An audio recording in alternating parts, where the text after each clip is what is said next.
नमस्कार। आकाशवाणी जयपुर अजमेर से प्रस्तुत है प्रादेशिक समाचार।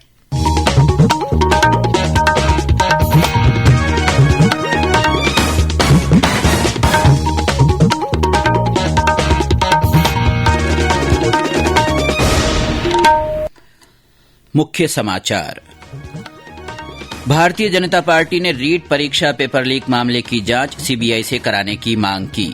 एसओजी ने शिक्षा बोर्ड के अध्यक्ष से पूछताछ की और दस्तावेज जब्त किए। प्रधानमंत्री नरेंद्र मोदी ने भारत मध्य एशिया सम्मेलन की पहली बैठक को संबोधित किया। कहा, क्षेत्रीय सुरक्षा के लिए हम सभी की चिंताएं और उद्देश्य एक समान। राज्यपाल कलराज मिश्र ने कहा, विश्वविद्यालयों में परंपरागत शिक्षा के साथ व्यावसायिक शिक्षा और कौशल विकास के लिए प्रभावी कार्य की जरूरत। प्रदेश के ज्यादातर जिले शीतलहर की चपेट में, कई जिलों में पारा 5 डिग्री सेल्सियस से नीचे।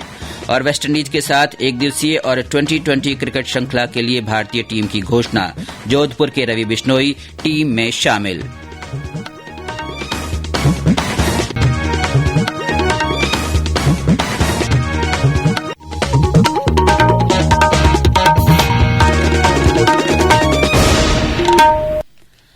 समाचारों के साथ मैं अब्दुल हनीफ।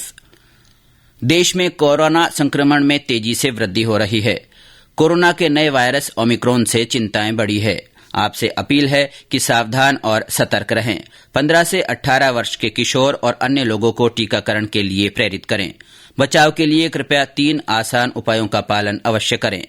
मास्क लगाएं, 2 गज की सुरक्षित दूरी बनाए रखें, हाथ और चेहरा साफ रखें। कोविड से संबंधित किसी भी जानकारी और मार्गदर्शन के लिए राष्ट्रीय हेल्पलाइन नंबर 1075 पर संपर्क करें। और अब समाचार विस्तार से। भारतीय जनता पार्टी ने रीट परीक्षा पेपर लीक मामले की जांच सीबीआई से करवाने की मांग की है। राजस्थान माध्यमिक शिक्षा बोर्ड अजमेर की ओर से पिछले साल ये परीक्षा आयोजित की गई थी। भाजपा नेता और सांसद डॉक्टर किरोड़ीलाल मीणा ने आज मीडिया से बातचीत में कहा कि इस प्रकरण में एसओजी पक्षपात कर रही है। उन्होंने कहा कि इस धांधली में कई बड़े लोगों की संलिप्तता सामने आ सकती है। श्री मीणा ने परीक्षा को रद्द किए जाने की भी मांग की। भाजपा प्रदेश अध्यक्ष डॉक्टर सतीश पूनिया ने पत्रकारों को बताया कि रीट परीक्षा सवालों के घेरे में है और सच सामने लाने के लिए निष्पक्ष जांच जरूरी है। रीट की परीक्षा को लेकर सदन में और सदन के बाहर भी कई बार इसकी चर्चा होती है, लेकिन जिस तरीके से रीट की परीक्षा में नकल के संगठित गिरोह ने राजस्थान के बेरोजगारों के साथ कुठाराघात किया, वो दुर्भाग्यपूर्ण भी है और चिंताजनक भी है और प्रदेश की व्यवस्था पर सवाल खड़े करता है। अब एसओजी ने खुद ये माना, क्योंकि ये विरोधाभास है कि उस समय के तत्कालीन शिक्षा मंत्री डोटासरा कहते थे कि पर्चा लीक नहीं हुआ, केवल विपक्ष इसको मुद्दा बना रहा है। लेकिन एसओजी की अनुसंधान ने अभी प्रमाणित कर दिया, 35 लोगों की गिरफ्तारी और उसके बाद एसओजी की पूछताछ में ये स्वीकारोक्ति होना कि शिक्षा संकुल के स्ट्रांग रूम से, पेपर संग्रहण केंद्र से पेपर बाहर आया और हजारों लाखों लोगों तक गया। उधर एसओजी की एक टीम ने आज राजस्थान माध्यमिक शिक्षा बोर्ड के अध्यक्ष डीपी जारोली से अजमेर में पूछताछ की और परीक्षा से संबंधित दस्तावेज जब्त किए। बाद में मीडिया से बातचीत में श्री जारोली ने कहा कि बोर्ड जांच में पूरा सहयोग करेगा। इस मामले को लेकर अखिल भारतीय विद्यार्थी परिषद के छात्रों ने जयपुर में राजस्थान विश्वविद्यालय के मुख्य द्वार पर प्रदर्शन किया। प्रधानमंत्री नरेंद्र मोदी ने कहा है कि भारत के लिए मध्य एशिया का क्षेत्र एक संगठित और स्थित पड़ोस के नजरिए से काफी अहमियत रखता है। पिछले 3 दशकों में भारत ने इन सहयोगी देशों के साथ द्विपक्षीय संबंधों में कई सफलताएं अर्जित की है। श्री मोदी आज भारत मध्य एशिया की सम्मेलन की पहली बैठक को वर्चुअल माध्यम से संबोधित कर रहे थे। उद्घाटन भाषण में श्री मोदी ने कहा कि क्षेत्रीय सुरक्षा के लिए हम सभी की चिंताएं और उद्देश्य एक समान है। अफगानिस्तान के घटनाक्रम से हम सभी चिंतित हैं। श्री मोदी ने कहा कि भारत ने मध्य एशियाई देशों के साथ राजनयिक संबंधों के 30 सार्थक वर्ष पूरे कर लिए हैं। विमानन कंपनी एयर इंडिया आज आधिकारिक रूप से टाटा समूह को सौंप दी गई। इसका प्रबंधन और नियंत्रण अब पूरी तरह से टाटा समूह के अधीन होगा। टाटा समूह को एयर इंडिया के साथ ही उसकी 2 इकाइयां एयर इंडिया एक्सप्रेस और एयर इंडिया एसटीएस भी सौंप दी गई है। नागर विमानन मंत्री ज्योतिरादित्य सिंधिया ने कहा कि ये खुशी की बात है कि एयर इंडिया के विनिवेश की प्रक्रिया सफल रही और निर्धारित समय में पूरी हुई। राज्यपाल और कुलाधिपति कलराज मिश्र ने कहा है कि विश्वविद्यालयों में परंपरागत शिक्षा के साथ साथ व्यावसायिक शिक्षा और कौशल विकास के लिए प्रभावी रूप से कार्य किए जाने की जरूरत है।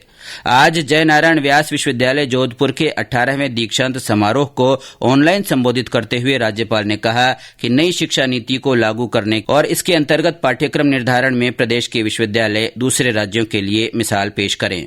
मुख्यमंत्री अशोक गहलोत ने इस अवसर पर कहा कि जल्दी ही जोधपुर में 400 करोड़ रुपए की लागत से डिजिटल यूनिवर्सिटी खोली जाएगी। दीक्षांत समारोह में प्रख्यात पार्श्व गायिका लता मंगेशकर को संगीत और गायन के क्षेत्र में अविस्मरणीय योगदान के लिए डीलिट तथा वैज्ञानिक डॉक्टर MS स्वामीनाथन को कृषि अनुसंधान के क्षेत्र में उल्लेखनीय कार्य के लिए DSC की मानद उपाधि दी गई। स्वामी केशवानंद राजस्थान कृषि विश्वविद्यालय की विद्या परिषद की 57वीं बैठक आज वर्चुअल माध्यम से हुई। कुलपति प्रोफेसर RP सिंह की अध्यक्षता में आयोजित बैठक में PhD पाठ्यक्रम के संशोधित पाठ्यक्रमों को लागू करने, कृषि महाविद्यालय बीकानेर में MSc बागवानी, सब्जी, विज्ञान और PhD बागवानी पाठ्यक्रम पढ़ाए जाने जैसे विषयों पर चर्चा हुई। इंदिरा गांधी राष्ट्रीय मुक्त विश्वविद्यालय इग्नू ने व्यावसायिक शिक्षा और प्रशिक्षण को उच्च शिक्षा से जोड़ने के लिए कौशल विकास और उद्यमिता मंत्रालय भारत सरकार के साथ एक समझौते पर हस्ताक्षर किए हैं। इग्नू की क्षेत्रीय निदेशक डॉक्टर ममता भाटिया ने बताया कि इस साझेदारी का उद्देश्य युवाओं को व्यावसायिक और तकनीकी शिक्षा में बेहतर रोजगार के अवसर उपलब्ध करवाना है। धौलपुर पुलिस ने पूर्व दस्यु जगन गुर्जर की तलाश में चंबल के बीहड़ों में विशेष अभियान चला रखा है। पुलिस ने इसकी गिरफ्तारी पर 15,000 रुपए का इनाम भी घोषित किया है। बाड़ी से कांग्रेस के विधायक गिरिराज सिंह मलिंगा को धमकी देने के मामले में पुलिस को जगन गुर्जर की तलाश है। पिछले साल ही जगन जेल से जमानत पर छूटा था। SP शिवराज मीणा ने बताया कि सोशल मीडिया पर वायरल एक वीडियो के मामले में जगन गुर्जर की तलाश की जा रही है। ये समाचार आकाशवाणी जयपुर अजमेर से प्रसारित किए जा रहे हैं। समाचारों में आगे बढ़ने से पहले ये संदेश। चलो मिलकर एक शुरुआत करें, चलो एक फैसला आज करें, मास्क नहीं तो टोकेंगे, कोरोना को रोकेंगे, चलो एक इरादा करते हैं, चलो कुछ वादा करते हैं, मास्क नहीं तो टोकेंगे, कोरोना को रोकेंगे। समाचारों में आपका फिर से स्वागत है। प्रदेश के ज्यादातर जिले शीतलहर की चपेट में हैं। हालांकि दिन में धूप निकलने से लोगों को राहत मिल रही है। पिछले एक सप्ताह से रात के तापमान में गिरावट जारी है। सिरोही में आज तड़के न्यूनतम तापमान -3 डिग्री सेल्सियस दर्ज किया गया। चित्तौड़गढ़ में रात का पारा 1.4 डिग्री सेल्सियस रिकॉर्ड किया गया। इसके अलावा सीकर के फतेहपुर में 1.9, सीकर में 2, करौली में 2.3, भीलवाड़ा में 2.6 तथा जालौर में न्यूनतम तापमान 2.8 डिग्री सेल्सियस रिकॉर्ड हुआ।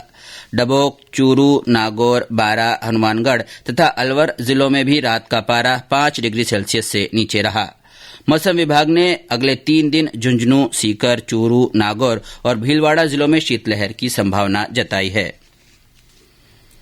भारतीय क्रिकेट कंट्रोल बोर्ड ने वेस्टइंडीज के साथ घरेलू एक दिवसीय और T20 क्रिकेट श्रृंखला के लिए टीम की घोषणा की है। 3 मैचों की एक दिवसीय श्रृंखला 6 फरवरी से अहमदाबाद में शुरू हो रही है। रोहित शर्मा दोनों प्रारूपों में भारतीय टीम के कप्तान होंगे। जोधपुर के रवि बिश्नोई भी एक दिवसीय और T20 की टीम में बतौर गेंदबाज शामिल किए गए हैं। केंद्रीय औषधि मानक नियंत्रण संगठन ने कोविड टीके के रूप में कोवैक्सीन और कोविशील्ड को मिली अनुमति को अपग्रेड कर दिया है। केंद्रीय स्वास्थ्य मंत्री मनसुख मांडविया ने आज यह जानकारी देते हुए बताया कि पहले इन टीकों को आपातकाल में सीमित इस्तेमाल की अनुमति दी गई थी, लेकिन अब इन्हें वयस्क आबादी में कुछ शर्तों के साथ सामान्य नई दवा के रूप में अनुमति दे दी गई है। कोविड संबंधी राष्ट्रीय हेल्पलाइन नंबर हमारी वेबसाइट newsonair.gov.in पर उपलब्ध है। प्रधानमंत्री नरेंद्र मोदी 30 जनवरी को 11:30 बजे आकाशवाणी से मन की बात कार्यक्रम में अपने विचार साझा करेंगे। ये इस मासिक रेडियो कार्यक्रम की 85वीं कड़ी होगी। एक ट्वीट में प्रधानमंत्री कार्यालय ने कहा कि यह कार्यक्रम राष्ट्रपिता महात्मा गांधी की पुण्यतिथि पर उन्हें स्मरण करने के बाद शुरू होगा। प्रधानमंत्री ने लोगों से MyGov ओपन फोरम या नमो ऐप के जरिए प्रेरक जीवन की कहानियों और विषय को साझा करने का आग्रह किया है। और अब अंत में मुख्य समाचार एक बार फिर।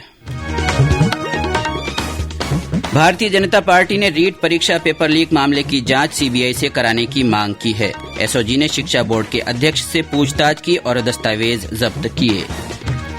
प्रधानमंत्री नरेंद्र मोदी ने भारत मध्य एशिया सम्मेलन की पहली बैठक को संबोधित किया। उन्होंने कहा कि क्षेत्रीय सुरक्षा के लिए हम सभी की चिंताएं और उद्देश्य एक समान है।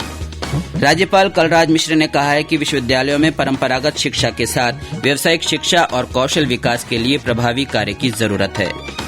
प्रदेश के ज्यादातर जिले शीतलहर की चपेट में हैं। कई जिलों में पारा 5 डिग्री सेल्सियस से नीचे रहा।